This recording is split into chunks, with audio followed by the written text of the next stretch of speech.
Assalamualaikum warahmatullahi wabarakatuh. Jumpa kembali bersama saya Yudi pada program Talkshow kita pada hari ini, yaitu di Radio Gelora Sanggam 91,3 FM. Selamat pagi menjelang siang para pendengar dan juga para penonton podcast Gelora. Pada kesempatan kali ini kita mendatangkan seorang narasumber, bukan juga ya, tamu lah. Nah, tapi bingung juga saya, tamu ini kita bicara apa aja masuk sama beliau. Nah, jadi kita sambil ngalir aja, bicara-bicara tentang pemerintahan oke, tentang politik oke, tentang kehidupan sehari-hari juga oke, ya kan. Nah, langsung saja inilah perkenalkan Bapak Abdul Haris Maki. Benar, Pak? Iya, benar. Ya, seperti itulah. Bapak Abdul Haris Maki ini salah seorang putra ya dari tokoh Kalsel, yaitu Kiai Haji Ahmad Maki. Kalau itu untuk nama Maki itu memang itu ya Pak, nama keluarga atau gimana Pak? Ya boleh diidentikan dengan nama keluarga. Saya kira gini, Maki itu pemberian dari kakek, dari Kai, untuk nama almarhum Abah itu. Karena Kai ini ada darah Arab, jadi ibu beliau, ibunya Kai, mamanya Kai itu orang Arab. Saya kalau tidak khilaf itu antara Arab Irak Yaman kah kalau salah ya. Tapi yang jelas ada darah situ. Sehingga untuk melegitimasi legasi lah Pak ya. Melegasi juriat keturunan Arab itu, maka diberi nama Maki. Maki itu berasal dari Makkah. Nah, itu. Jadi, bukan lahir di Mekah Pak ya? Bukan. Kai yang lahir di Mekah. Oh, Kai lahir di Mekah. Jadi begitu lahir, agak beranjak dewasa, ibu Kai itu meninggal. Kai dibawa oleh datu itu ke sini, balik lagi. Kai sendiri, kalau bicara sejarah, Kai sendiri begitu udah dewasa, madam jorong ke Mekah, sempat di Masjidil Haram, sempat belajar macam agama macam segala. Itu juga menikah juga di sana. Jadi bibi atau saudara dari Abah itu ada satu di sana. Cuma kami sampai sekarang enggak ketemu. Ada saudara Abah itu yang pernah ketemu di sana. Jadi ya itulah sekedar cerita dari keluarga. Jadi nama-nama saudara-saudara Abah itu ada Maki, ada Madani dari Madinah itu ada Kan'ani, ada Kan'an, ada Bugdadi dari Baghdad. Jadi semua Yamani itu Yaman. Jadi saudara-saudara itu baunya bau Arab-Araban gitu Pak ya. Pantasan Bapak juga nih ada aura Arab-Araban ini. Arab blasteran antara Muntai. Arab Muntai. Kalau untuk nama Maki itu Pak memang sudah dari lahir, maksudnya dari sejak akta itu. Saya lihat dari akta atau apa catatan lahir itu memang itu, dan itu saja dia MAKI sebenarnya. Jadi kan istilahnya bertransformasi, entah ada Ahmad itu seperti apa ataukah waktu ini. Cuman saya yang melihat itu yang intinya. Mungkin ada tasmiyah berikutnya sehingga ada ditambah nama Ahmad gitu. Kalaupun akronim ada perubahan penulisan itu, saya kira mengikuti perkembangan zaman saja. Iya betul. Nah, dan kemudian itu dipakai juga buat anak-anak beliau Pak ya? Dulunya sih tidak. Maksud saya dulu waktu kami masih itu, setelah beranjak dewasa kayaknya nih harus juga. Karena bagaimanapun juga kita harus memiliki identitas, sehingga ya NB lah numpang beken.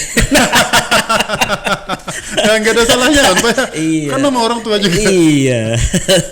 Oh kemudian menempelkan nama Maki di belakang nama Bapak itu sejak kapan, Pak? Saya itu sejak SMA kalau saya tidak SMP malah. Saya ingat saya SMP. Sudah ada ini. Dari akta lahir belum ada, Pak? Belum. Ijazah SD Ya, belum. saya melegitimasi itu karena di KTP waktu itu sudah dicantumkan pas ketika mengikuti kontestasi di kota di akta kelahiran tidak. Jadi saya harus ke pengadilan. Jadi prosesnya melalui pengadilan. Yang menambahkan Maki tadi itu, Pak, ya? iya. Dan kemudian saudara yang lain juga ngikut. Saudara-saudara yang lain juga pada ikut. Bahkan ada beberapa cucu yang menuliskan itu. Pakai nama Maki. Ya, juga. saya kira bagus juga untuk generasi berikutnya kan setelah kita Pak. tidak ada itu yang tadi juga identitas itu Pak ya. Karena manusia itu meninggalkan nama. Iya. Kalau nggak salah itu ada Agus Maki, Pak ya. Iya, ada Agus Maki itu Agus Islami nama aslinya. Agus Islami Maki gitu. Iya, tapi dia yang lahirnya ke Agus Islami gitu saja. Tapi di KTP juga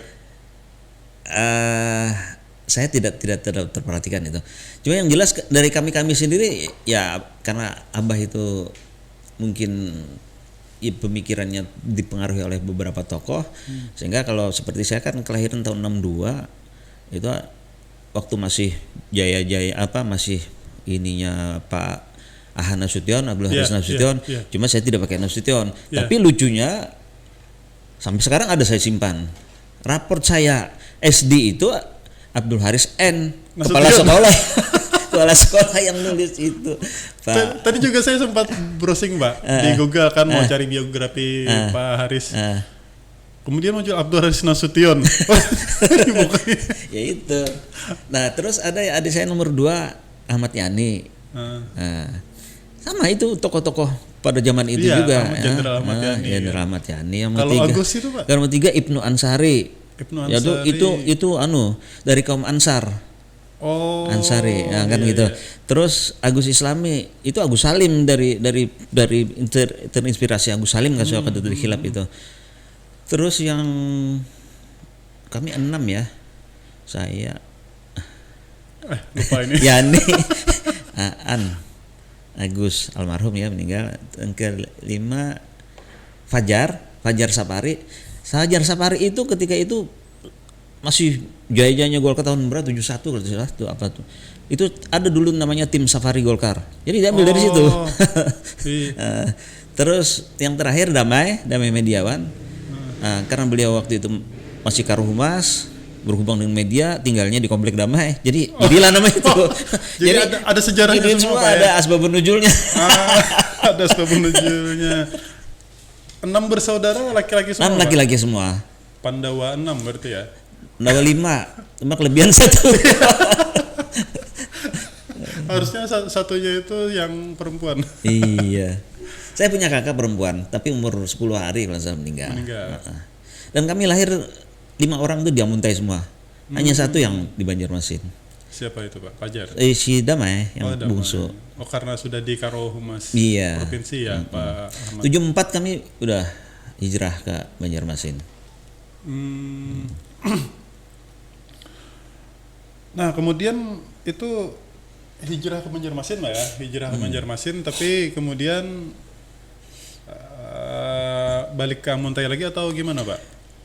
Setelah itu tidak pernah Batu tidak pernah bekerja atau kembali ke ini. Cuman kami tradisi keluarga kan hampir ya yang pasti tiap tahun lah kita ziarah ke makam karena Datu ada di sana bermakam, Kai kami ada di sana. Terus setelah itu biasanya ke Birayang, ke kampung Mama, ya kan gitu. Karena nenek dari Abah, orang tua Abah juga yang perempuan orang sana. Ibu mama kami juga orang sana. Itu, Pak, yang kan waktu pertama Balangan berdiri ya? Ya. Nah, Balangan berdiri itu Bapak sudah tugas di Balangan? Kalau kita bicara sejarah pertama berdiri, saya waktu itu 2001 pindah bekerja dari Pemprov Kalsel ke Tabalong karena itu awal-awal otonomi daerah. Ada penawaran waktu itu siapa yang pengen meniti karir di kabupaten Yang mengunjurkan, saya usulkan, akhirnya yang keterima justru di Tabalong, tidak di Amuntai karena mungkin posisinya. Nah sehingga 2001 itu sampai 2003 berdiri kabupaten, saya diminta oleh para tokoh-tokoh sini, tokoh-tokoh pendiri dan sebagainya untuk membantu di Kabupaten Balangan ini, Pemkab Balangan.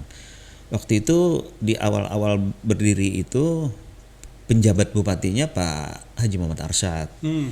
Nah, bergabunglah saya 2003 itu ke sini sampai 2012. Oh sebelumnya itu di Tabalong, Pak. Tabalong. Kemudian ketika Balangan berjuang mau berdiri, Sudah berdiri. Oh, sudah 2013 sudah berdiri. Tapi diminta tolong buat Untuk birokrasinya, ya Pak. memperkuat di sini.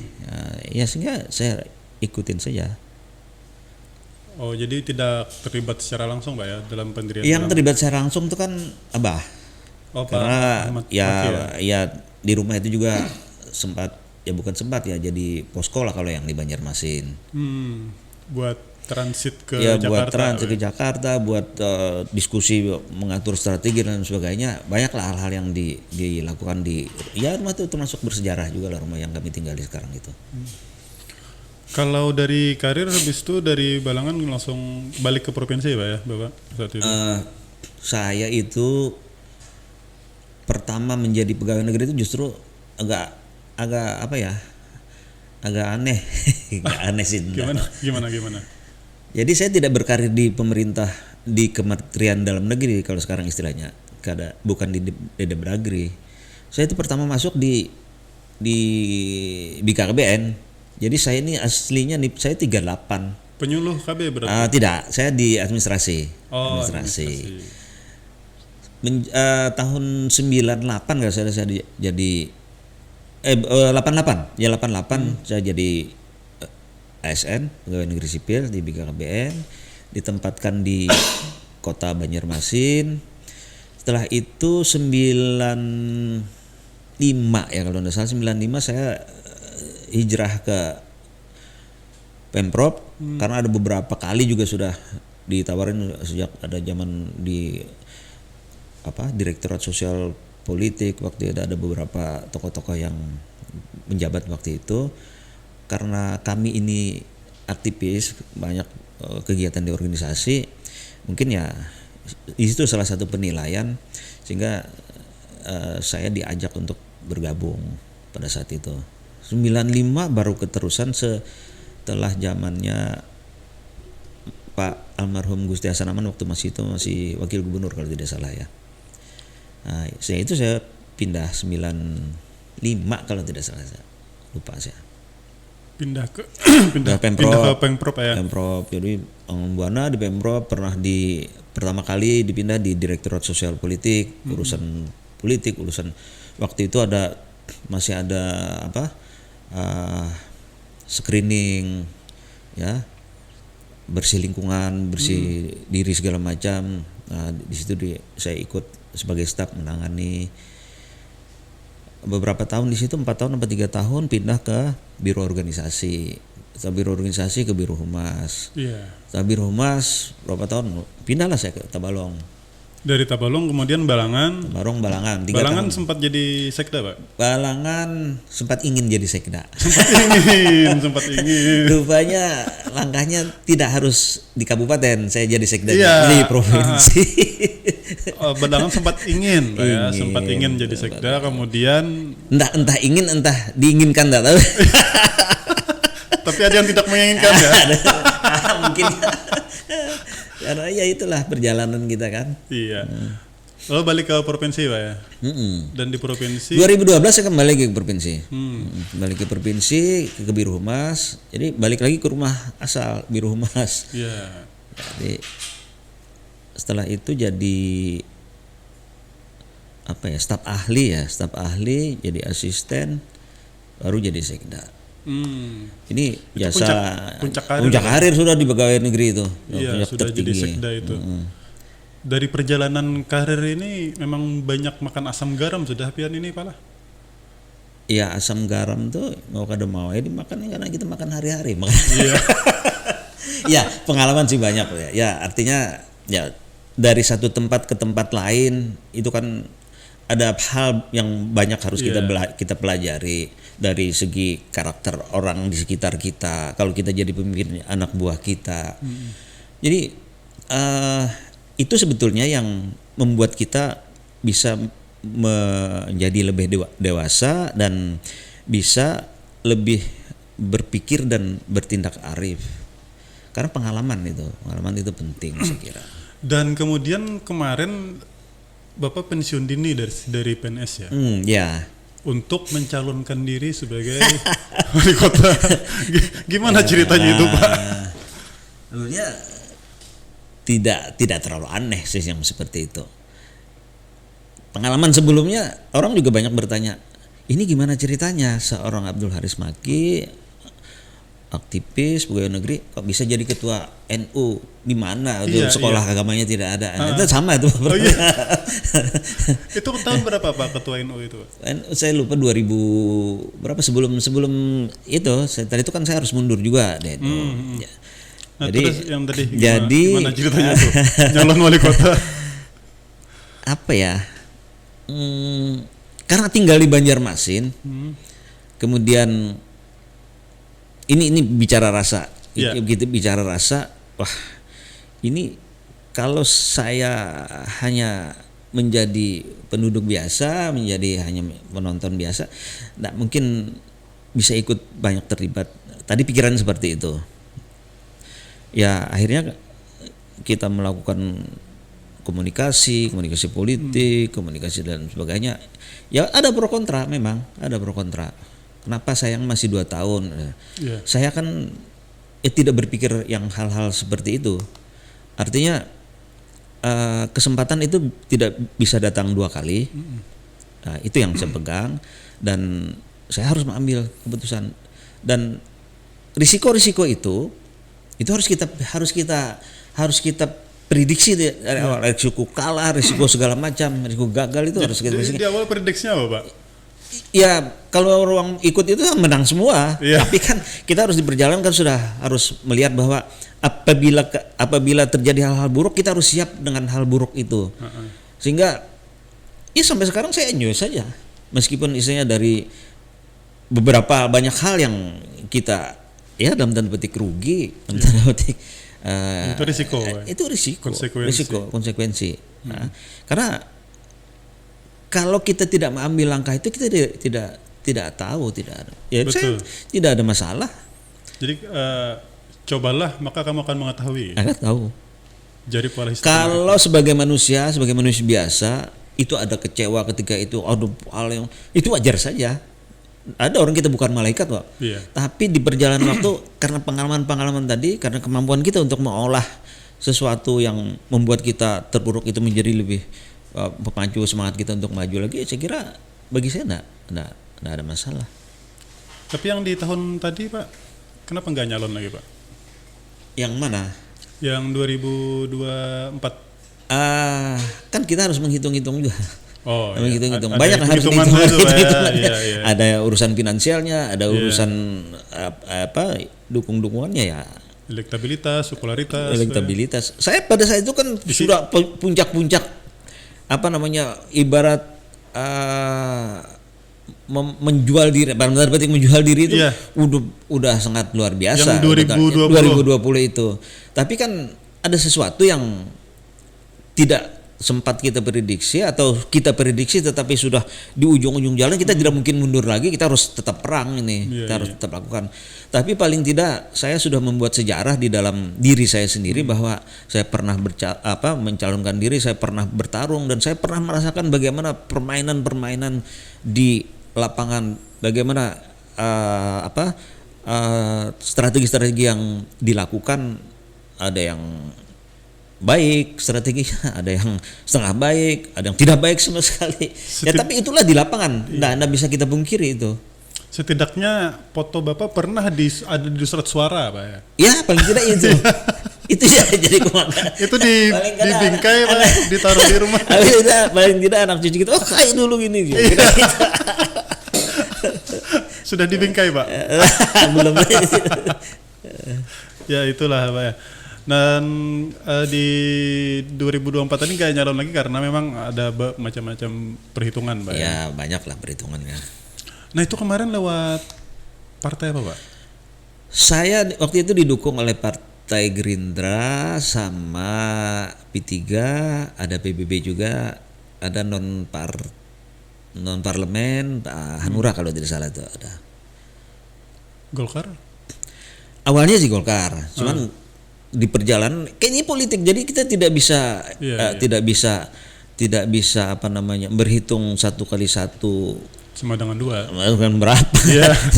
Sama dengan terserah Anda. Nah, tidak bisa berhitung seperti itu, tetapi bahwa di dalam politik itu sangat dinamis, itu harus kita pahami, harus Harus jadi dimaklumi. saya biasa, meskipun saya sejak 82 saya sudah menjadi simpatisan sejak saya masih SMA, sudah kuliah saya menjadi ketua Pokosmakar. Ketua Pokosmakar itu Forum Komunikasi Studi Mahasiswa Kekaryaan yang didirikan oleh Soksi itu adalah pendiri Golkar. Artinya saya dengan Golkar itu sudah seperti tidak antara kulit dengan daging sebetulnya, tetapi di perjalanan ada kepentingan ya sih kita harus menerima kenyataan itu. Persoalan saya tetap ngotot itu kan ada hitung-hitungannya juga. Saya juga ada berkomunikasi meminta izin dengan Bapak. Ada beberapa tokoh yang ya saya jalan aja. Dan sepanjang saya tidak mengganggu siapa-siapa. Karena pada saat itu di struktur juga saya tidak masuk di struktur partai saat itu seperti saat ini kan. Tapi itulah perjalanan. Tapi saat itu belum merupakan anggota salah satu partai, Pak ya? Karena masih PNS kan tidak boleh waktu itu. Baru mundur dari PNS ya? Iya, tidak. Enggak, saat mencalon itu maksudnya belum? Saat mencalon itu kan belum keluar waktu itu belum keluar. Begitu sudah ditetapkan itu baru keluar. Karena takutnya kalau keluar duluan kita batal ditetapkan, gantung kita sebagai pegawai. Itu itu peraturan yang ditetapkan waktu itu. Dan sekarang itu Bapak membuat agak sedikit ada perbincangan lah di warung-warung kopi di Balangan ya. Karena per 6 Januari 2026 tadi Bapak ditetapkan secara aklamasi sebagai ketua DPD. DPD ya, Pak? DPD Partai Golkar. DPD Partai Golkar Kabupaten Balangan. Ini artinya balik lagi Pak ya. Jadi gini. Perjalanan itu kayak penuh sensasi ya. Iya. Masuk pertama bekerja di BKKBN. Berkarirnya lebih panjang sampai ke puncak tertinggi di pemerintah provinsi, di Kementerian Dalam Negeri. Terus jadi birokrat, terus jadi ketua PWNO. Sementara tidak ada basic pengalaman di sekolah agama juga tidak ada. Terus mencalonkan diri, padahal orang tahu saya ini Golkar Banar, dicalonkan oleh semua itu jadi Terus sekarang saya kembali ke rumah besar saya untuk dipercaya sebagai itu namanya perjalanan. Tidak ada yang tidak mungkin di dalam perjalanan hidup kita sepanjang kita meyakini bahwa itulah yang terbaik yang harus kita lalui. Terkait dengan itu semua saya menyerahkan pada perjalanan nasib saja. Di sampingnya tentu kita harus melakukan manuver-manuver di dalam berpolitik praktis. Ya tidak bisa itu tidak kita lakukan kalau kita hanya ngalir seperti umpat belarut banyu aja ya bisa tersandung di mana-mana kita kan gitu. Ya seperti itu saya kira. Itu kemudian Bapak memutuskan untuk itu mencalonkan diri, Pak? Saya begini. Saya saya bergabung dengan Golkar itu sebetulnya pasca begitu sudah itu, tapi saya tidak mendeklarasi itu, tidak mendeklarasi itu. Nah, terus ketika Musda Golkar di provinsi kita ikut terlibat di kepanitiaan, di rekrut dan sebagainya, ya masuklah di kepengurusan. Nah, pasca musda Golkar provinsi itu lalu dilanjutkan dengan musda kabupaten kota. Nah, tentu ada persiapan. Ada beberapa kabupaten, ada beberapa yang kita ditangani oleh provinsi untuk melakukan percepatan dan pembenahannya, termasuk di Kabupaten Balangan ini. Nah, saya diminta untuk bersama-sama kawan-kawan di sini untuk melakukan persiapan pelaksanaan musda. Dan menjelang di akhir kepengurusan itu, untuk mempercepat itu saya ditunjuk menjadi PLT. PLT Tugas dulu, saya itu sebetulnya melaksanakan musda, PLT itu melaksanakan musda, selesai. Ya, saya tadinya konsentrasi di situ saja. Perjalanan kemudian ke ininya ya sudah, ini jadi bingung juga kita. Ya, harus seperti apa? Bingungnya apa, Pak? Karena ada keinginan-keinginan, ada harapan-harapan Suara-suara gitu ya. dari ya beberapa tokoh Golkar yang di sini di Balangan, teman-teman pengurus, kemudian juga tokoh-tokoh Golkar yang di provinsi untuk karena saya pernah di sini kan 8 tahun, jadi ya harapannya diminta untuk bersedia memimpin. Saya lama itu baru mengiyakan tuh berbagai macam argumentasi. Saya pikir ya banyak hal lah yang harus saya kemukakan dengan berbagai keterbatasan tentunya. Tapi takdir kan tidak bisa ditolak, karena sudah garisnya seperti itu. Akhirnya pada saat tidak ada rekayasa, tidak ada ini, sehingga ditetapkan secara aklamasi. Saya harus menerima itu karena ini penugasan partai. Tapi saat itu ada yang nyalon juga enggak, Pak? Nah, justru itu yang kadang tidak ada. Pada saat itu hanya satu ya, karena syaratnya harus mendaftar ya. Nah, mungkin kan tidak mendaftar kita. Ya daftar sih saya. Kalau ketua yang sebelumnya juga enggak nyalon lagi ya? Tidak, tapi saya berkomunikasi. Sebelum saya memutuskan itu pun saya berkomunikasi dengan saudara saya, di sini, ya? tokoh termasuk Pak saudara kita, ketua Pak Haji Dadang. Saya komunikasi, menyampaikan segala macam.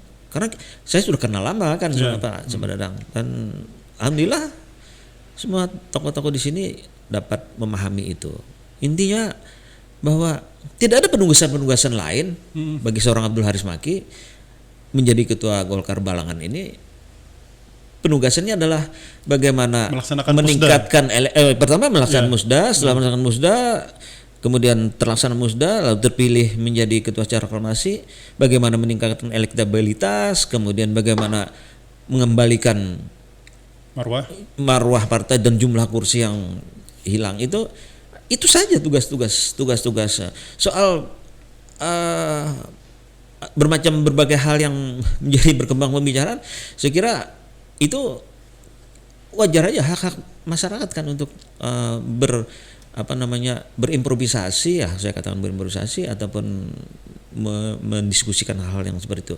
Tapi bagi saya bahwa tugas untuk memimpin Golkar Balangan ini dalam rangka melakukan konsolidasi, tentunya dalam rangka membenahi hal-hal yang belum sempurna, kita sempurnakan. Tentu saya berharap juga bantuan dukungan dari kawan-kawan pengurus, ke para tokoh-tokoh yang di sini, dan hampir semua sudah saya kunjungi untuk memohon restu dan dukungannya.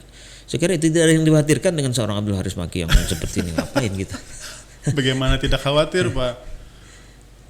Bapak dengan segudang pengalaman birokrasi, kemudian langsung belum pensiun di ASN langsung mencalon di wali kota.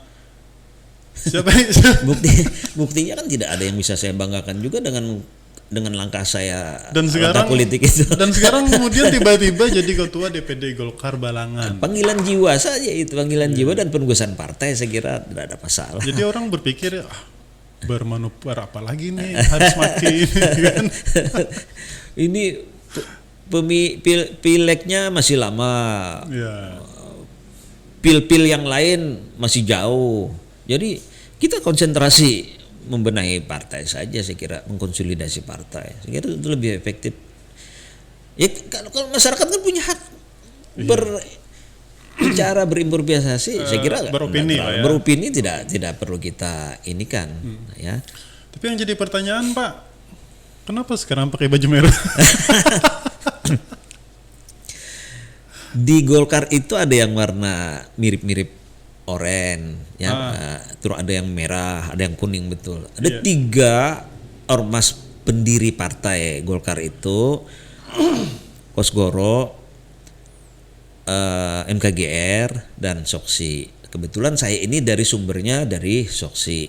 Soksi itu identik dengan warna merah, karena saat itu, ketika itu Soksi itu lahir sebagai bentuk ya saya kalau tidak hilap perlawanan dengan aksinya PKI saat itu. Soksi itu apa, Pak? Sentral Organisasi Karyawan Sawadiri. Nah, sedangkan PKI saat itu memiliki SOPSI, Sentral Organisasi Buruh Seluruh Indonesia kalau tidak salah ya. Nah, sehingga ini harus dilakukan karena kan masalah itu persaingan antara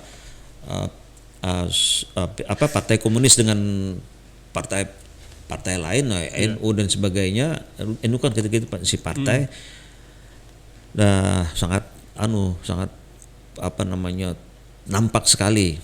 Nah, itu warna merah ini. Oh, jadi warna soksi ini, Pak. Warna ya? soksi, tapi ada putihnya kan, merah putih. Iya. Ada. Bisa aja orang politik ngeles. Nah, ini sekarang sudah domisili di Balangan, Pak? Saya KTP saya tuh 63 loh. 63 tuh kode Balangan sini. Iya. Jadi artinya secara KTP sudah di sini. Bukan Balangan sih, tapi HSU ya. Karena dulu kan masih HSU. Enggak, masih sudah Balangan. Oh, sudah Balangan. 63 itu sudah Balangan karena saya tahun 2000 berapa ya KTP saya. Ya, saya sementara ini masih bukan domisili, bukan tidak berdomisili, tapi masih ada persoalan-persoalan yang harus kita selesaikan di provinsi. Juga saya bagi waktu dulu di sini dengan tetap tempat tinggal ada sih di sini. Ada. Itu saya lihat kadang di WA, di story WA Bapak itu kan di Instagram. Setiap pagi rajin olahraga, Pak ya. Ya. Ada program apa itu, Pak? Maksudnya tuh apakah ada terapi itu? Olahraga itu kan menjadi bagian terpenting dari menjaga kebugaran dan kesehatan tubuh kita. Ya, olah jiwa dan olahraga. Olah jiwa tentu kita ke pengajian ya, ke tempat-tempat orang memberikan tausiah, memberikan pencerahan. Tapi olahraga kita sendiri yang membentuk agar kita bugar. Ya, alhamdulillah hingga saat ini bukan karena ada penyakit, ada aja aritan, tapi kada diarit. Ya, karena olahraga. Ya, karena olahraga itu. Jadi usia berapa, Pak? Saya usia 36 ya. Oh, cuma seumuran gitu, kembali. Kalau 3 tahun seumuran gitu. Ada impian atau cita-cita yang belum tercapai nggak, Pak? Banyak cita-cita yang belum tercapai ya. Ya, artinya kita ingin bahwa di akhir-akhir usia kita ini, kita ingin lebih banyak lagi memberi manfaat bagi masyarakat, ingin lebih banyak lagi berbuat bagi kehidupan masyarakat kita, ya melalui apa saja.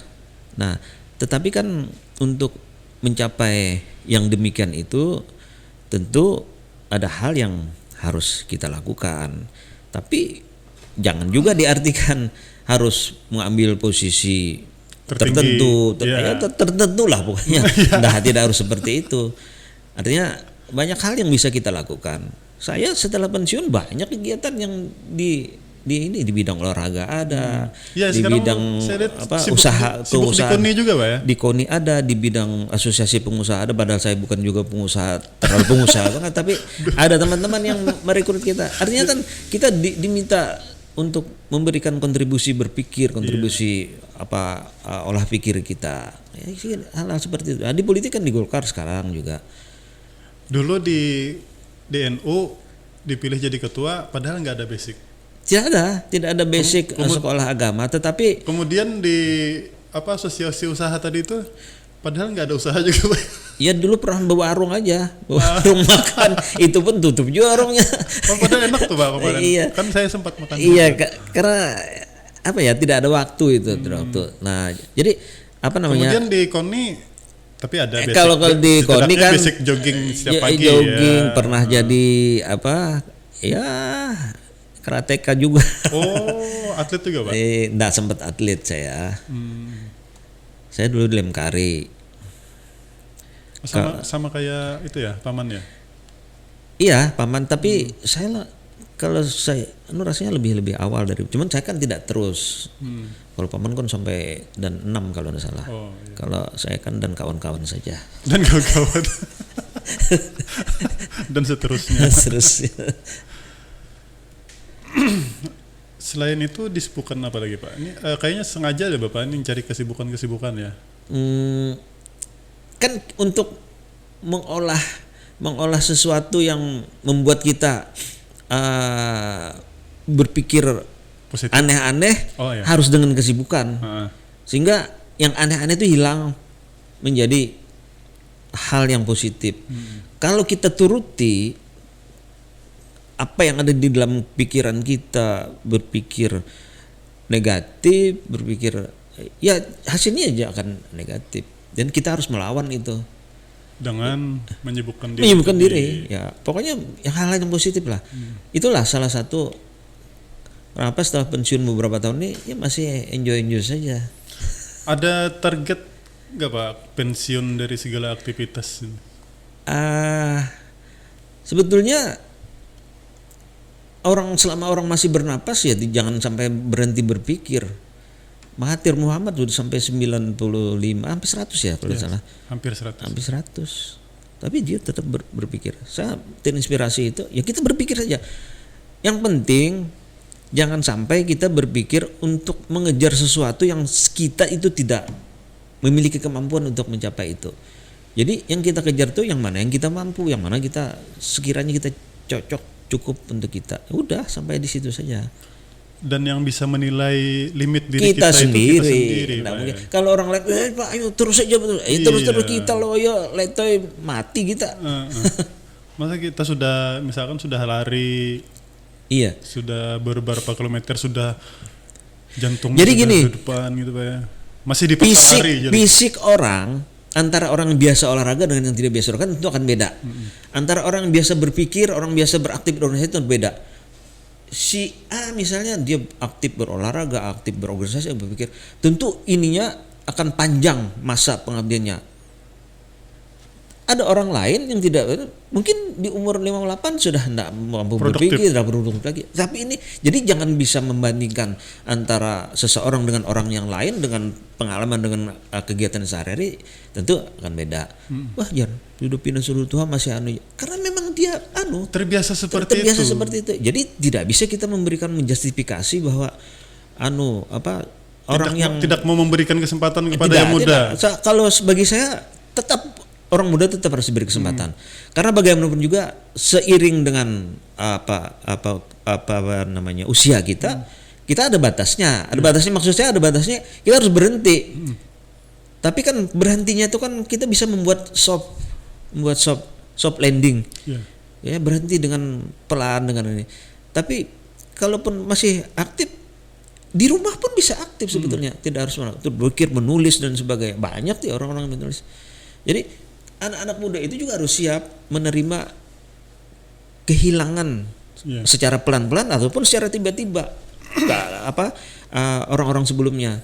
Dan harus siap menerima tongkat estafet. Harus siap menerima, dan tentu sesuai dengan zaman mereka. Tentu tidak bisa cara berpikir orang terdahulu yang dengan yang sekarang. Tetapi paling tidak hal-hal yang bersifat edukasi, hal-hal yang bersifat masalah mental, kejiwaan yang diberikan yang pengalaman orang-orang terdahulu, saya kira itu perlu masalah etika ya khususnya ya yang terkait itu. Saya kira kalau soal-soal etika sampai zaman seperti apapun, meskipun kemajuan teknologi yang sudah begitu maju, kita tetap harus mempertahankan soal-soal etika itu. Ya, karena etika itu yang utama, Pak. Ya, saya kira itu. Sebelum ilmu harus etika Etik dulu. Iya. Oke, target aja deh, Pak. Target buat partai yang sekarang Bapak pimpin gitu. Ya, sebagaimana perintahkan atau ditugaskan kepada saya itu ya pertama mengkonsolidasi, yang kedua mengembalikan kursi yang hilang, ya. Bahkan kalau bisa kita tingkatkan dari yang lalu, tapi itulah kerja keras. Ya soal tercapai atau tidak tercapai atau bagaimana caranya, itu kan soal rahasia dapur di partai kan, tidak mungkin kita sampaikan. Tapi yang jelas itu yang harus kami lakukan. Nah sekarang Pak lagi ramai nih Pak wacana pilkada lewat DPR ya. Nah Bapak kan sudah mengikuti berbagai macam jenis pilkada dan pileg kan sepanjang umur Bapak kan. Gimana menurut Bapak kalau ini dikembalikan? Saya tidak ingin berbeda dengan apa yang menjadi keputusan atau kebijakan partai secara nasional, maka itulah yang itu. Soal bagus yang ini, bagusnya itu, saya tidak punya kewenangan untuk memberikan penilaian itu. Ini orang politik ditakuni kali biar. Cari aman. Oke. Kayaknya itu dulu deh Pak perbincangan kita hari ini, takutnya kalau pasan terus kan kejeblos. Baik Pak Haris, terima kasih atas waktunya yang sudah diberikan untuk meluangkan waktu dalam hadir dalam podcast kita hari ini, dan juga mengisi waktu untuk talkshow di Radio Gelora Sanggam. Baik para pendengar, itu tadi perbincangan santai kita bersama Bapak Abdul Haris Maki Nasution. Bukan ya Pak? Semoga apa yang kami perbincangkan tadi itu bisa memberikan tambahan wawasan, ilmu pengetahuan dan informasi bagi para pendengar dan penonton podcast Gelora sekalian. Dan juga semoga menginspirasi Pak. Ya, insya Allah. Ya. Terima kasih. Wassalamualaikum warahmatullahi wabarakatuh. Wassalamualaikum warahmatullahi wabarakatuh.